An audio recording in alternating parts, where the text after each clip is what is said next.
అఖండమండలాకారం వ్యాప్తం ఏన చరాచరం తత్పదం దర్శితం ఏన తస్మై శ్రీ గురవే నమః. సదాశివసమారంభాం శంకరాచార్యమధ్యమాం అస్మదాచార్యపర్యంతాం వందే గురు పరంపరాం. తత్వబోధ ముగిసిన తర్వాత మనం కొన్ని రోజులు మన యొక్క తరగతులకు విరామాన్ని ప్రకటించాం. మళ్ళీ ఈ పవిత్రమైనటువంటి శంకరాచార్య జయంతి రోజున మళ్ళీ ఈ యొక్క మన తరగతుల్ని ప్రారంభించుకోవడం ఎంతో ఆనందదాయకమైనటువంటి విషయం. అయితే వారంలో ఈ తరగతుల యొక్క ముఖ్య ఉద్దేశం రెండు విధాలుగా ఉన్నది. ఒక పద్ధతిని అనుసరించి శాస్త్రాన్ని అధ్యయనం చేయడం. అయితే శాస్త్రాన్ని ఏ విధంగానైనా అధ్యయనం చేయవచ్చు. గబుక్కున మీరు బ్రహ్మసూత్రాలను కూడా తీసుకుని అధ్యయనానికి పూనుకోవచ్చు. దానివల్ల సమస్య ఏమిటి అంటే అది అర్థం అవ్వకపోగా అపార్థమై మళ్ళీ వేదాంతం జోలికి రాకుండా పోతాం. అలా కాకుండా ఉండేందుకు ఒక పద్ధతి ప్రకారం ఒక్కొక్క మెట్టు ఎక్కుతూ అధ్యయనాన్ని కొనసాగించడం. రెండవ విశేషమైనటువంటి ప్రయోజనం ఏమిటి అంటే మనం కొన్నింటిని అసలు మర్చిపోయాం. ఉపనిషత్తులు అని అన్నాం అనుకోండి, ఎన్ని ఉపనిషత్తుల పేర్లు మనకు తెలుసు. ప్రకరణములు అని అన్నప్పుడు ఏ ఏ ప్రకరణాలను శంకరాచార్యుల వారు రాశారు అన్నది ప్రశ్నార్థకమే. కాబట్టి రెండు ప్రయోజనాలను దృష్టిలో పెట్టుకుని, ఒకటి మనకు అర్థం కావాలి, రెండవది అసలు ఏమేమి ఉన్నాయో తెలియడం కూడా ముఖ్యం. అందుకోసమే రకరకాల ప్రకరణాలను తీసుకుని మనం అధ్యయనం చేస్తున్నాం. అలాంటి ప్రకరణాలలో ఒకటి మనీషా పంచకం. ఇది కూడా వేదాంతాన్ని ఎంతో గంభీరంగా బోధించేటువంటి గ్రంథం. ఈ మధ్యనే తత్వబోధ విన్నారు కాబట్టి దీన్ని తీసుకునే సాహసం నేను చేశాను. అలా కాకపోతే మొదటి 2 శ్లోకాలు బాగానే అర్థమయ్యేవి, ఆ తర్వాత 5 శ్లోకాలు ఏమీ అర్థం కాదు. ఆ విధంగా కొంత అర్హత సాధించారు కాబట్టి ఈ సాహసానికి నేను ఒడిగట్టాను. మనీషా పంచకము అనేటువంటి ఈ గ్రంథాన్ని మనం ఈ రోజు నుంచి గురు పౌర్ణమి దాకా, ఎందుకంటే దీన్ని వారానికి ఒక తరగతి చొప్పున తీసుకుంటున్నాను. ఎందుకంటే దాన్ని బాగా 2-3 సార్లు వినడానికి మీకు సమయం దొరుకుతుంది. అది అవసరం కూడా. ఆ తర్వాత తరగతుల్లో చెప్పేటువంటి అర్థం అవ్వాలి అంటే ఇది అవసరం. ఇప్పుడు మనం చూడబోయేటువంటి గ్రంథం మనీషా పంచకము. పంచకము అంటే 5 యొక్క సమూహం. చతుష్టయము అంటే 4, దశకము అంటే 10. ఇక్కడ 5 శ్లోకాల సమూహము అని అర్థం. ఈ 5 శ్లోకాలు దేని గురించి చెప్పదలుచుకున్నారు అంటే మనీషా. మనీషా పంచకం అన్నప్పుడు మనీషా అంటే నిశ్చయమైనటువంటి జ్ఞానం. మన దగ్గర కూడా 2 జ్ఞానాలు ఉంటాయండి. ఒకటి జ్ఞానం అంతే, రెండవది నిశ్చయ జ్ఞానం. ఒక వ్యక్తిని ఉద్ధరించేటువంటిది నిశ్చయమైనటువంటి జ్ఞానం తప్ప మామూలు జ్ఞానం ఏమీ కాదు. మామూలు జ్ఞానం చాలామంది దగ్గర ఉంటుంది. ఈ ఆత్మను శస్త్రాలు ఛేదించలేవు, అగ్ని దహించలేదు, నీరు తడవలేదు, గాలి ఆరబెట్టను లేదు. ఈ మాత్రం జ్ఞానం ఎంతమందికి లేదు చెప్పండి? అంటే భారతదేశంలో పుట్టిన ప్రతి వాడికి కూడా ఈ మాత్రం జ్ఞానం ఉంటుంది. అందులోనూ ఘంటసాల వారి భగవద్గీత క్యాసెట్ విన్న ప్రతి వాడికి ఉంటుంది. ఆత్మకి మరణం అంటూ లేదు. మరి ప్రతివాడు కూడా ప్రతి చిన్న విషయానికి కూడా ఎందుకు భయపడుతున్నాడు అంటే వాడికి నిశ్చయమైనటువంటి జ్ఞానం లేదు. మనీషా అంటే నిశ్చయమైనటువంటి జ్ఞానం. దాన్ని 2 రకాలుగా చెప్పచ్చు. మనసా ఈశా అంటే మనస్సు యొక్క శక్తి. రెండవ రకంగా కూడా చెప్తే మనసహ ఈశా, ఇది 2వ షా. సాషా అంటున్నాం కదా, మనస్సు యొక్క వృత్తి, ఫంక్షన్, కార్యము అని కూడా చెప్పచ్చు. అలాగే ఏ విధంగా చూసినా సరే మనస్సు యొక్క శక్తి, అది చేసేటువంటి పని, ఈ 2 కూడా తీసుకున్నా సరే దాన్ని మనం మనీషా అని అనవచ్చు. ఏమిటండి ఆ మనస్సు యొక్క శక్తి, కార్యము అన్నప్పుడు మళ్ళీ అది నిశ్చయ జ్ఞానమే. శంకరాచార్యుల వారు దాదాపు ఈ శ్లోకాలన్నింటిలో కూడా ఏషా మనీషా మమ, ప్రతి శ్లోకం చివరిలో మనీషా మమ అని అంటారు. అంటే ఇది నా నిశ్చయమైనటువంటి అభిప్రాయము. బాగుందండి. కానీ మీకు ఉన్నటువంటి అభిప్రాయం ఏమిటి అన్నప్పుడు వారు ఇక్కడ ఒక అద్భుతమైనటువంటి అంశాన్ని తెలియజేస్తారు. అది ఏమిటి అన్నప్పుడు, ఒక వ్యక్తి యొక్క గొప్పదనం జన్మ మీద కానీ, జాతి మీద కానీ, కర్మ మీద కానీ ఆధారపడి లేవు అని నా నిశ్చయమైనటువంటి అభిప్రాయము అని అంటారు. ఒక వ్యక్తి యొక్క గొప్పదనం జన్మ మీద కానీ, కర్మ మీద కానీ, జాతి మీద కానీ ఆధారపడి లేవు. మనం సాధారణంగా ఒక వ్యక్తిని గౌరవించాలి అంటే దానికి కొలమానం ఏమిటి అంటే, అతను పుట్టినటువంటి జన్మ కానీ, జాతి కానీ, ఆయన చేస్తున్నటువంటి గొప్ప పనులు కానీ వాటిని చూస్తాం. వాడిది గొప్ప జన్మ అయితే వాడిని గౌరవిస్తాం, గొప్ప జాతిలో పుడితే అప్పుడు కూడా గౌరవిస్తాం, లేకపోతే గొప్ప గొప్ప కార్యాలు చేసినా కూడా మనం గౌరవిస్తూ ఉంటాం. బ్రాహ్మణ, క్షత్రియ, వైశ్య, శూద్ర ఈ విధంగా జాతి ప్రకారం గౌరవం అప్పట్లో ఆ విధంగా ఉండేది. లేకపోతే గొప్ప గొప్ప కర్మలు చేస్తే ఆయన్ని గౌరవించడం. కానీ ఇక్కడ శంకరాచార్యులు వారు ఏమంటున్నారు అంటే, ఏ వ్యక్తి యొక్క గొప్పదనం అన్నది ఈ మూడింటి మీదే ఆధారపడి లేదు అని అంటున్నారు. ఒక రకంగా ఆ రోజుల్లో ఇది పెరిస్ట్రోయికా, గ్లాస్నోస్టా లాంటిదే. ఆ రోజుల్లో రష్యాలో వచ్చినటువంటి విప్లవాన్ని పెరిస్ట్రోయికా, గ్లాస్నోస్టా అని అంటారు. శంకరాచార్యులు వారు వారి మాట కూడా అంత విప్లవాన్ని తెచ్చేటువంటి మాటలే. ఇప్పుడంటే ఏదో మనం అలా చెప్తే నమ్మేస్తాం, అర్థం చేసుకుంటాం. కానీ ఆ రోజుల్లో ఆ మాటలు అన్నప్పుడు అది ఒక రెవల్యూషన్ లాంటిదే. మీరు గమనించినట్లయితే ఏ జ్ఞాని మాట్లాడినా సరే అది విప్లవాత్మకంగానే ఉంటుంది. ఎందుకంటే ఆయన మాట్లాడే మాటలు మనం మాట్లాడుకునే మాటల్లాగా ఉండవు. ఒక జ్ఞాని యొక్క ఉపన్యాసం విని మీరు ఆహా ఎంతో బాగుంది అని వచ్చేసారనుకుంటే మీరు సమంగా అర్థమైనా చేసుకుని ఉండలేదు, లేకపోతే ఆయన జ్ఞాని అయినా కాదు.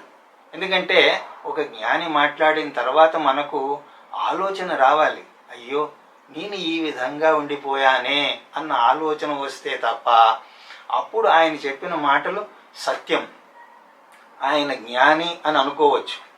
ఏదో మనం ఆనందపడిపోయి వస్తున్నాము అంటే మనం విషయాన్ని సరిగ్గా గ్రహించలేదు అని అర్థం. ఆ జ్ఞాని అనేటువంటి సూపర్ మార్కెట్లో ఏదో మనకు కావాల్సింది మనం తెచ్చుకుంటున్నామే తప్ప ఆయన ఇవ్వదలుచుకున్నది ఏమిటో మనం తీసుకోవడం లేదు. ఒకవేళ అతను ఇవ్వదలుచుకున్నది తీసుకున్నట్లయితే ఖచ్చితంగా మనకి బాధ వేస్తుంది, అయ్యో ఈ సత్యాన్ని నేను గ్రహించలేదే. కాబట్టి ఆ రోజుల్లో ఇది చాలా విప్లవాత్మకమైనటువంటి మాట. ఒక వ్యక్తి యొక్క గొప్పదనం జన్మ మీద కానీ, జాతి మీద కానీ, కర్మ మీద కానీ ఆధారపడి ఉండవు అన్నది ఏదో సమాజంలో మామూలుగా గొప్పతనం గురించి కాదు, ఆధ్యాత్మిక గొప్పతనం గురించి ఇక్కడ మాట్లాడడం జరుగుతుంది. సమాజంలో ఒక అతను బాగా సంపాదిస్తున్నాడు అని అనుకోండి, ఏదో మంచి కర్మలకు ఖర్చు పెడుతున్నాడు, దానివల్ల అతనికి పేరు ఉండవచ్చు, దాని గురించి ఇక్కడ మాట్లాడడం లేదు. ఒక వ్యక్తి ఆధ్యాత్మిక ఔన్నత్యం అన్నది వీటి వల్ల సిద్ధించలు. అయితే మరి జన్మ, జాతి, కర్మలు ఇవన్నీ కూడా వ్యర్థం అంటారా? వ్యర్థం కాదు, వాటికి కొంత అడ్వాంటేజెస్ ఉన్నాయి. జన్మ, జాతి, కర్మ వీటికి కొంత అడ్వాంటేజ్ ఉన్నది. అయితే దానివల్ల ఏదో సాధించాము అని అనుకోవడానికి లేదు. ఆ అడ్వాంటేజ్ను ఉపయోగించుకున్న వాడికి కొంత కలిసి వస్తుందేమో కానీ అడ్వాంటేజ్ ఉన్నంత మాత్రాన అది సాధించడం అన్నది కుదరదు. ఒకడికి డిసడ్వాంటేజ్ ఉండవచ్చు, అయినా వాడు కష్టపడి సాధిస్తాడు. అప్పుడు వారిద్దరిలో ఎవరు గొప్పవాడు అంటే ఏం చెప్పాలి? ఏదో అడ్వాంటేజ్ ఉంది కదా అని చెప్పి వాడు గొప్పవాడు అంటే కుదరదు.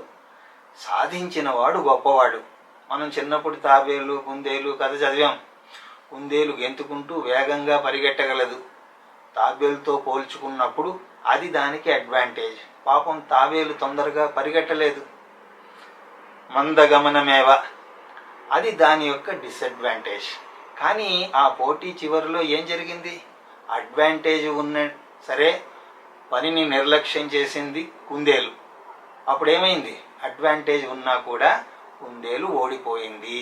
ఇప్పుడు వీళ్ళిద్దరిలో ఎవరు గొప్ప అంటే తాబేలే గొప్ప. అడ్వాంటేజ్ ఉంది కదా అని చెప్పి ఆ కప్పు కుందేలుకి ఇస్తానంటే కుదరదు కదా. ఆ విధంగా ఆత్మజ్ఞానం అనేటువంటి కప్పు కూడా కేవలం అడ్వాంటేజ్ ఉంటే సరిపోదు, దాన్ని సాధించిన వాడికే అది దక్కుతుంది. ఇది నా అభిప్రాయము అని ఇక్కడ శంకర్ల వారు అంటున్నారు. అంటే ఇక్కడ శంకర్ల వారు మనలో ఉన్నటువంటి ఒక అపోహను కూడా తీసేస్తున్నారు.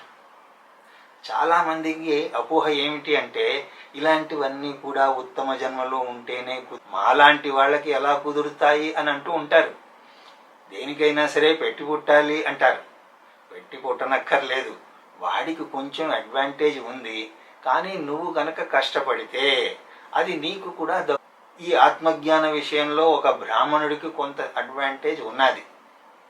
బ్రాహ్మణుడు అన్నప్పుడు నిజమైనటువంటి బ్రాహ్మణుడు, వాళ్ళ గురించి నేను మాట్లాడుతున్నాను. అంతేగాని జంజం వేసుకుని వీపు గోకునే వాడి గురించి కానీ, మైబీ సనాతిని హూ అంటూ చొక్కా మీద దంజం వేసుకునే వాళ్ళ గురించి నేను మాట్లాడడం లేదు. వాళ్ళు అసలు బ్రాహ్మణులే కాదు అని నా నిశ్చయమైనటువంటి అభిప్రాయం. నిజమైన బ్రాహ్మణుడు ఎందుకు అంటే అది అడ్వాంటేజ్ ఎలా ఉన్నది అంటే చిన్నప్పటి నుంచి వాళ్ళు ఆ వైదిక పరంపరలోనే పెరుగుతారు. చిన్నప్పటి నుంచి వాడు వద్దనుకున్నా సరే ఆ వేద బోధను వింటూనే ఉంటాడు. అలా ఉండాలి కూడా. ఎలాగైతే ఒక గొప్ప సంగీతకారుడి ఇంట్లో పుడితే మీకు నచ్చినా నచ్చకపోయినా హార్మోనియం వాయించడం మాత్రం వచ్చేస్తుంది. కావాలంటే చాలామంది హార్మోనియం వాయించే వాళ్ళ గురించి అడగండి, మీరు ఎక్కడ నేర్చుకున్నారు అని అడిగితే అందులో చాలామంది చెప్పేది ఏమిటి అంటే ఎక్కడా నేర్చుకోలేదు, అందరూ వాయిస్తూ ఉంటారు కదా, అలా వచ్చేసింది అంటాడు. ఒకడు బ్రాహ్మణుడు ఎవడైతే వైదిక సాంప్రదాయాన్ని పాటిస్తూ ఉంటాడో వాడికి అడ్వాంటేజ్ ఉన్నది. వాడు ఆ అడ్వాంటేజ్ను ఉపయోగించుకుంటే ఆత్మజ్ఞాని అవుతాడు. అంతేగాని ఆ అడ్వాంటేజ్ ఏదో ఉంది కాబట్టి నేను గొప్పవాడిని అంటే శాస్త్రకారులు నవ్వుతారు. నీకు అడ్వాంటేజ్ ఉన్నంత మాత్రాన్న కుదరదు. నువ్వు సాధించావా లేదా అన్న దాని మీద ఆధారపడి ఉంటుంది.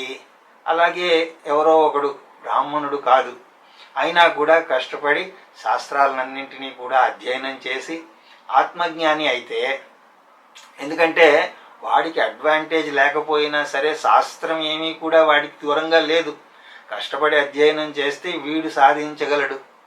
వాడి దగ్గర మొదటి నుంచి సంస్కారవంతమైనటువంటి స్థితి ఉంది కాబట్టి, కానీ వీడు ఆ సంస్కారాన్ని కొంచెం కష్టపడి సాధిస్తాడు. అంతే తేడా. ఇది చాలా గొప్ప బోధండి. ఎందుకంటే ఆత్మలేమి అన్నది చాలామంది దగ్గర ఉంటుంది. మేము వాళ్ళ ఇంట్లో పుట్టలేదు కదా, మాకు రాదు అని అనుకుంటూ ఉంటారు.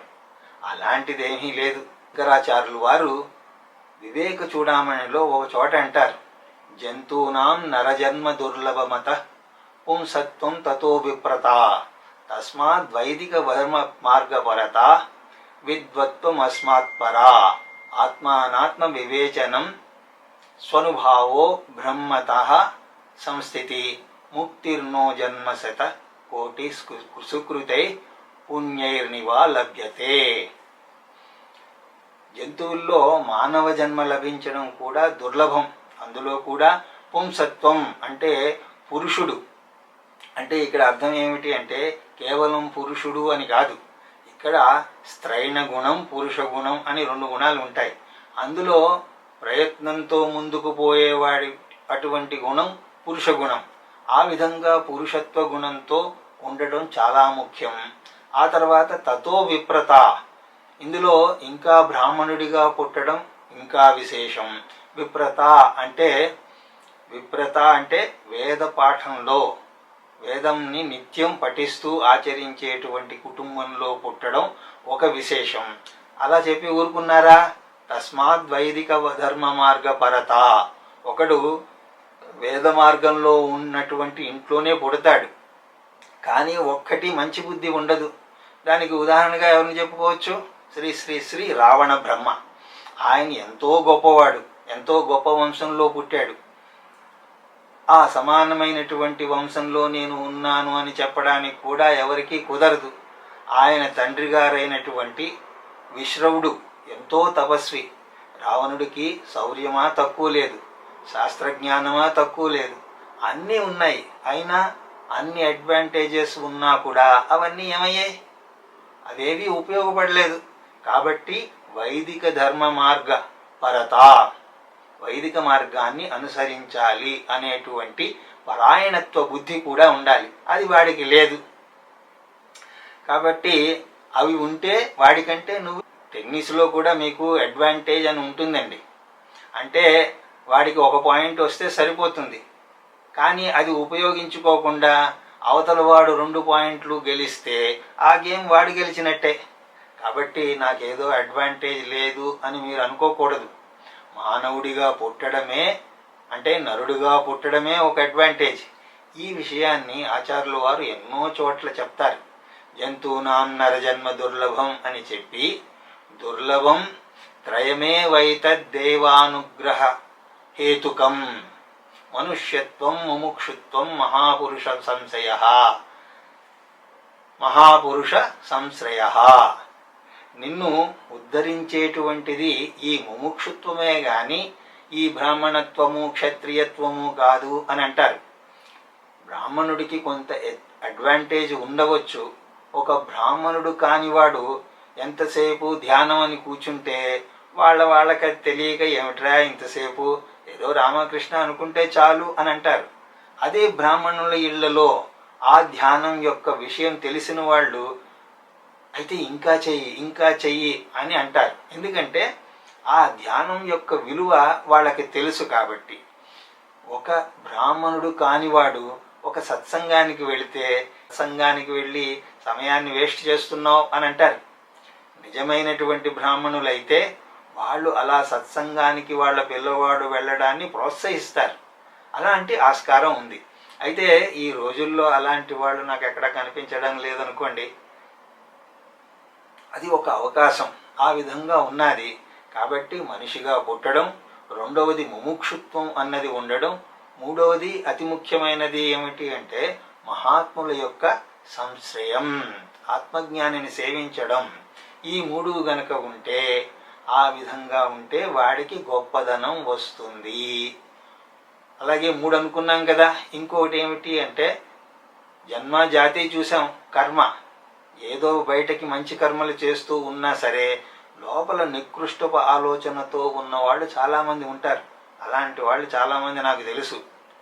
ఎంత నికృష్టపు ఆలోచనలో, కానీ పైకి ఎంతసేపు యజ్ఞము యాగము అని అంటూ చేస్తూ ఉంటారు. కానీ పక్కవాడి ఎదుగుదలను చూడలేరు, ఓర్వలేరు. కానీ యజ్ఞ యాగాదులు మాత్రం చేస్తూ ఉంటాడు. సమాజ శ్రేయస్సుకై డబ్బులు తీయడం అంటే వాడికి ఎంతో బాధ. కానీ యజ్ఞ యాగాదులు అంటే ఎంత ఖర్చు పెడతాడో తెలియదు. అలా వాడి కర్మని చూసి వాడు గొప్పవాడు అని అందామా అంటే అలా అనడానికి కూడా లేదు. మరి ఏమిటి స్వామి గొప్పదనం? జన్మ కాదంటున్నారు, జాతి కాదంటున్నారు, కర్మ కూడా కాదంటున్నారు.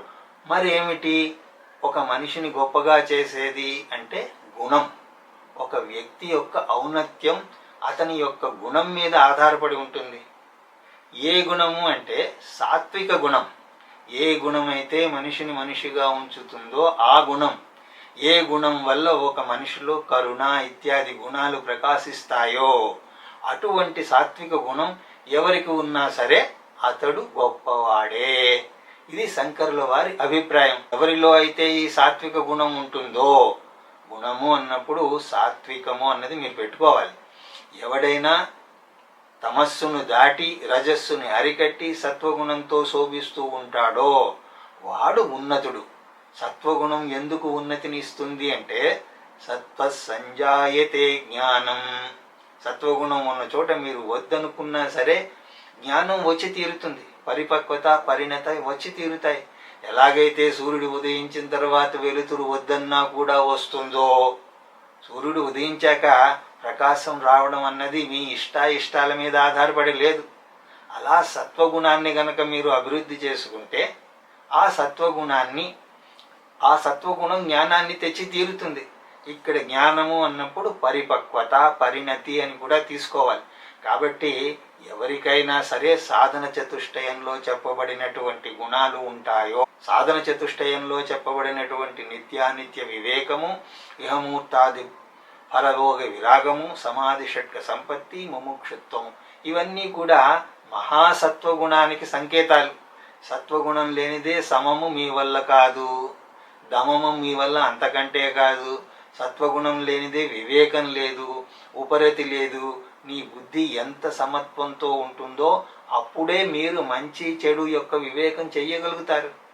మనస్సు అటు ఇటు అయ్యింది అంటే ఆ నిత్యానిత్య వివేకం చెయ్యలేరు. ఈ గుణాల కంటే కూడా భగవంతుడు మనకి చాలా వాటిని చెప్పాడు.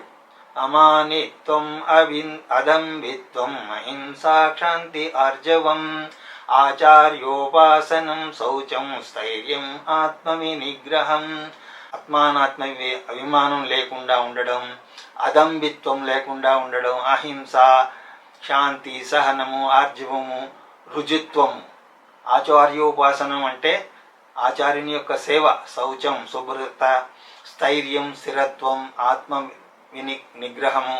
ఇలా లైన్గా కొన్ని శ్లోకాలు చెప్పడం జరిగింది. ఇందులో ఆర్జవము అంటే స్ట్రైట్ ఫార్వర్డ్నెస్. స్ట్రైట్ ఫార్వర్డ్నెస్ అంటే నాకు ఎలా తోస్తే అలా చెప్పడం అని కాదు. ఒకడేదో బొమ్మ వేసి చూపించాడు, ఎలా ఉంది అంటే నీ మొహంలా దరిద్రంగా ఉంది, అదేంటి సార్ అలా అంటున్నారు అంటే నేను అంతేనోయ్, స్ట్రైట్ ఫార్వర్డ్. స్ట్రైట్ ఫార్వర్డ్ అంటే మనస వాచ కర్మణ ఈ మూడు గనక ఒకే రేఖలో ఉంటే అది స్ట్రైట్ ఫార్వర్డ్నెస్. ఆ విధంగా కొన్ని గుణాలు చెప్పడం జరిగింది. ఇవి ఎవరికి ఉంటే వాడు గొప్పగా చెప్పబడ్డాడు. శంకర్ల వారు ఇంకో మాట కూడా ఇక్కడ అంటున్నారు. ఈ గుణాల మీద ఎలాగైతే కాజు బర్ఫీ మీద ఆ వెండి పొర కడితే ఇంకా ఎంత శోభాయమానంగా ఉంటుందో, ఈ గుణాలు ఉన్నవాడికి జ్ఞానం అనేటువంటి సిల్వర్ ఫాయిల్ గనక పడితే ఇక వాడిని మించినటువంటి గొప్పవాడు లేడు అని అంటారు. ఈ గుణాలతో పాటు జ్ఞానం కూడా ఉన్నదా, వాడికంటే గొప్పవాడు ఇంకొకటి లేడు అని అంటారు.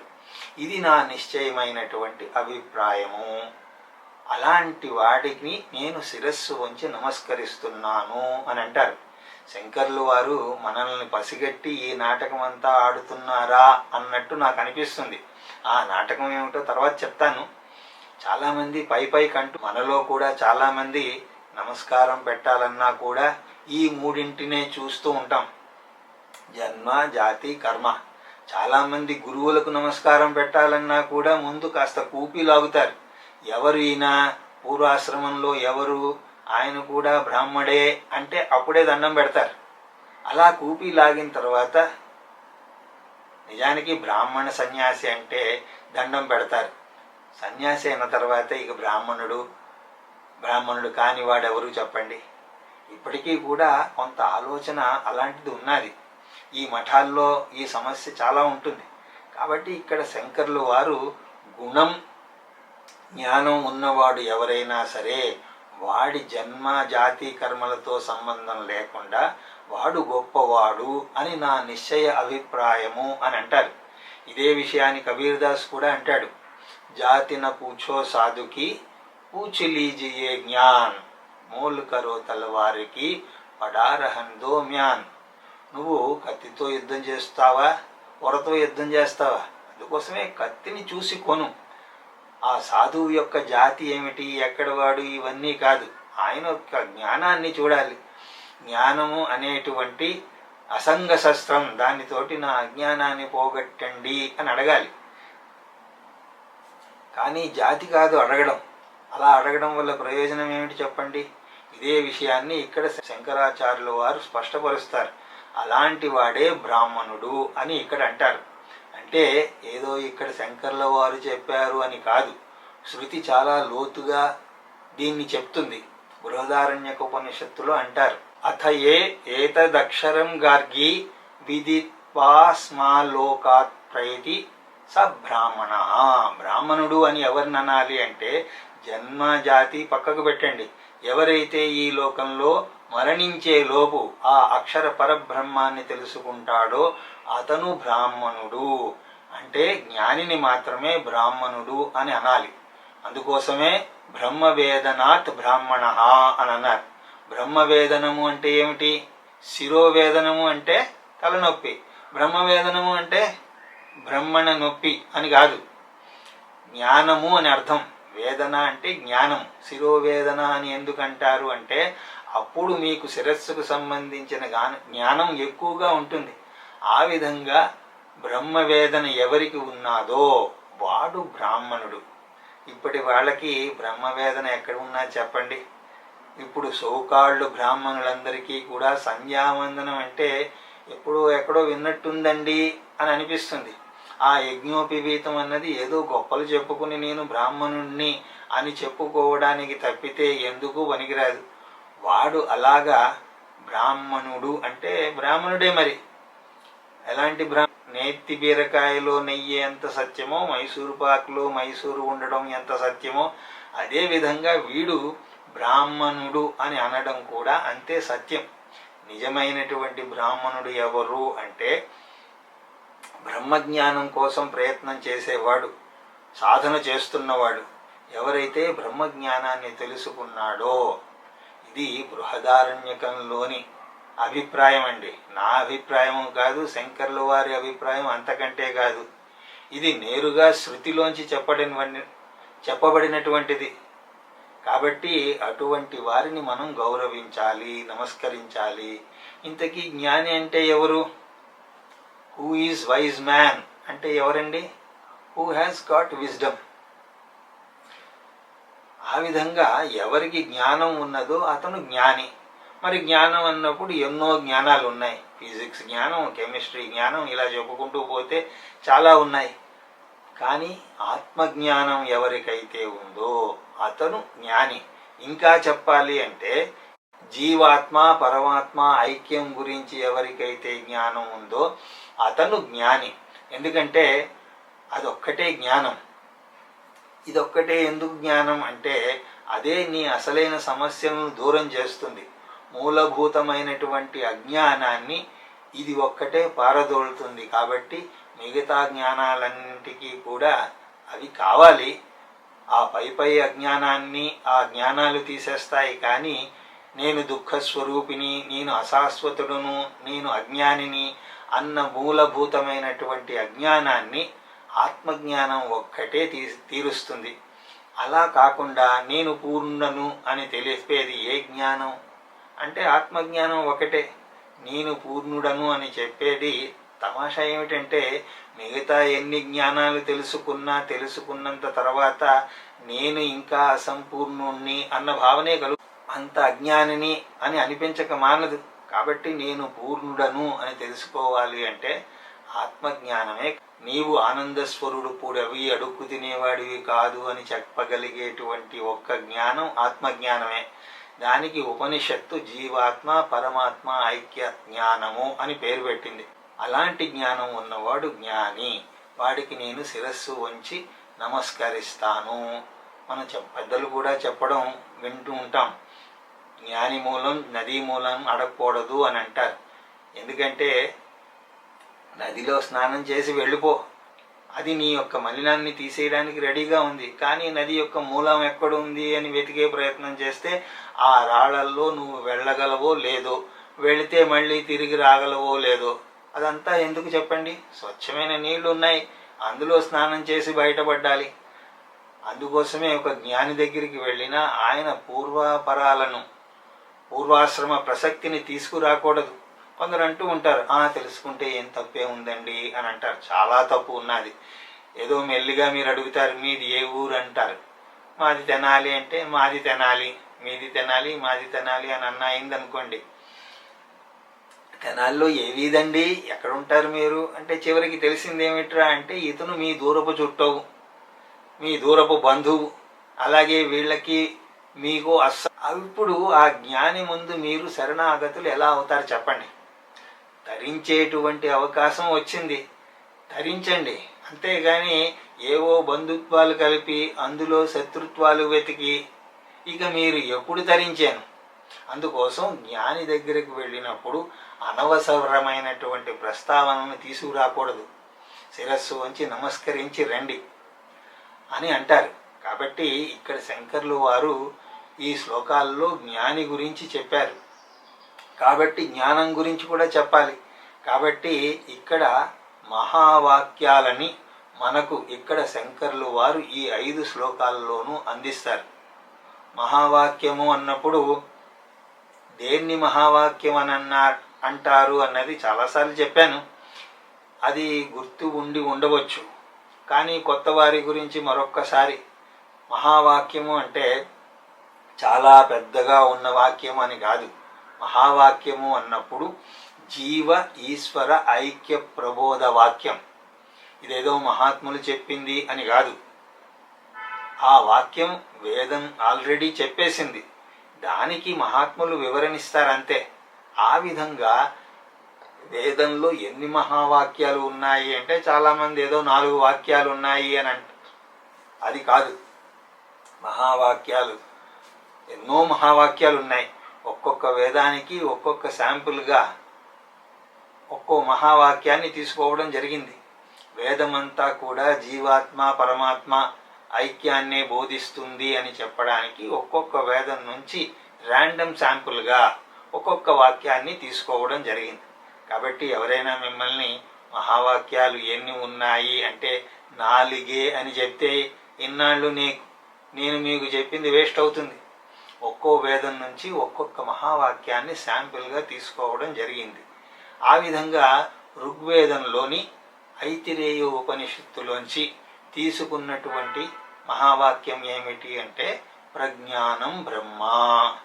అలాగే యజుర్వేదంలోంచి బృహదారణ్యకోపనిషత్తులోంచి తీసుకున్నటువంటి మహావాక్యం అహం బ్రహ్మాస్మి.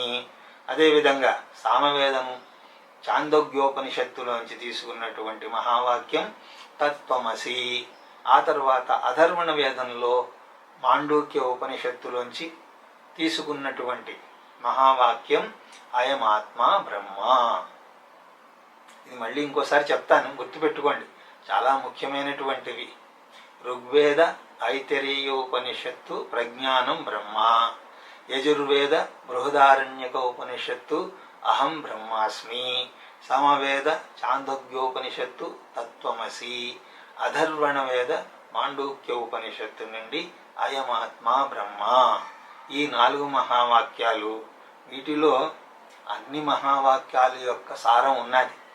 ఈ 4 యొక్క సారాన్ని మనకు అర్థం చేయించడానికి శంకరుల వారు ఈ 5 శ్లోకాల్లోనూ ప్రయత్నం చేశారు. అయితే ఈ శ్లోకాలు ఎప్పుడు చెప్పారు అన్నదానికి ఒక సన్నివేశంలో వీటిని చెప్పడం జరుగుతుంది. ఆ సన్నివేశం ఏమిటి అన్నది ఆ శంకరాచార్యులు వారి సంస్కృత సినిమా కనుక ఎవరైనా చూసి ఉంటే వారికి ఈ సన్నివేశం తెలుస్తుంది.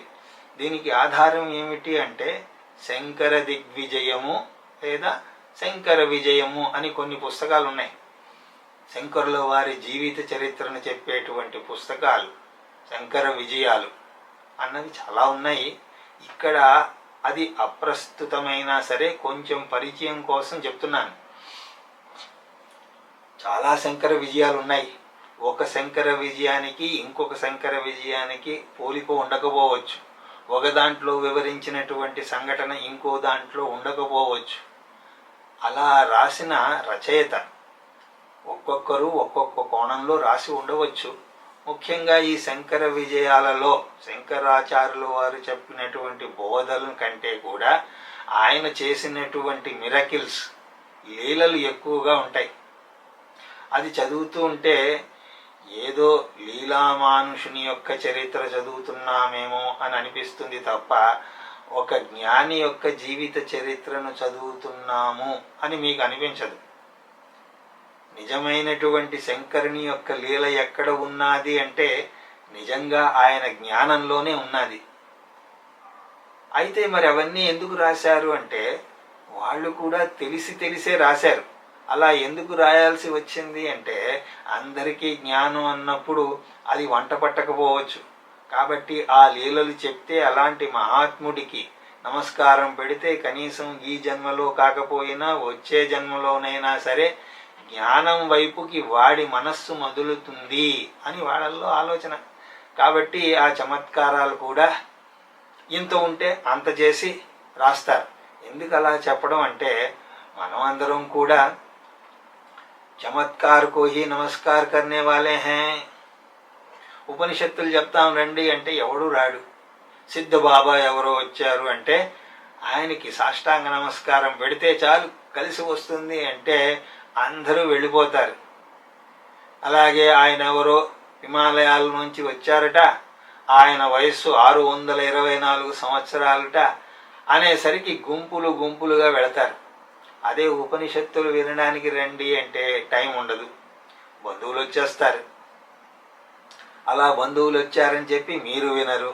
అదే సిద్ధ బాబా అంటే ఆ బంధువులు కూడా మీతో వస్తారు. అలా ఉన్నది ఏం చేస్తాం.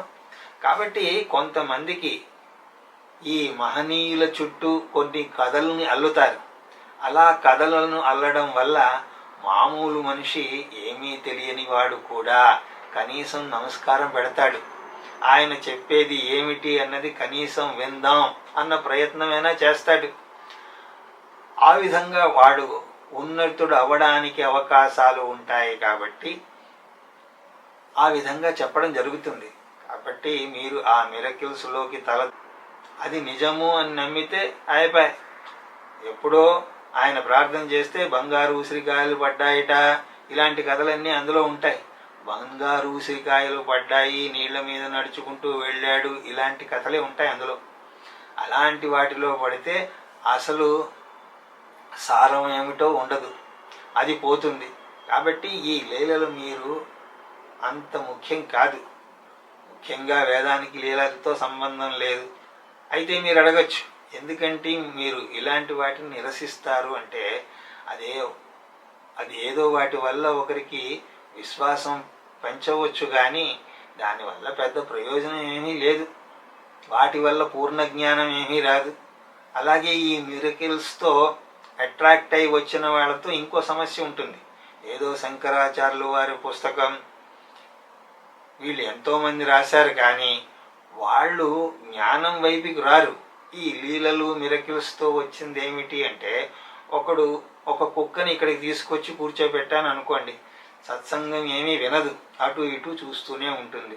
అయితే మధ్యలో ఎక్కడో డామ్ అని ఏదో పేలింది అనుకోండి, మీ అందరికంటే కూడా ఆ కుక్క ఏకాగ్రత దాని మీద ఉంటుంది.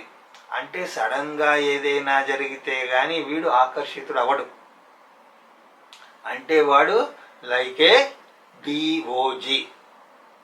మహాత్ములకి అద్భుత శక్తులు ఉండవచ్చు, కానీ వాటిని మీరు పట్టుకుంటే మీరు శాస్త్రం చెప్తున్న ప్రకారం జీఓడి కాదు డిఓజీ అవుతారు. అదేవిధంగా కొంతమంది కనకధారా స్తోత్రం చదివి డబ్బులు వస్తాయి అని ఏదో ఎదురు చూస్తూ ఉంటారు. ఇక్కడ రెండు విషయాలు. ఒకవేళ డబ్బులు ఆ బంగారు ఉసిరికాయలు పడినా మీ ఇంట్లో పడవు, పక్క వాళ్ళ ఇంట్లో పడతాయి, ఇంకొకరి ఇంట్లో ఎవరింట్లోనో పడతాయి కదా. రెండవది, ఇది నిరూపించలేం.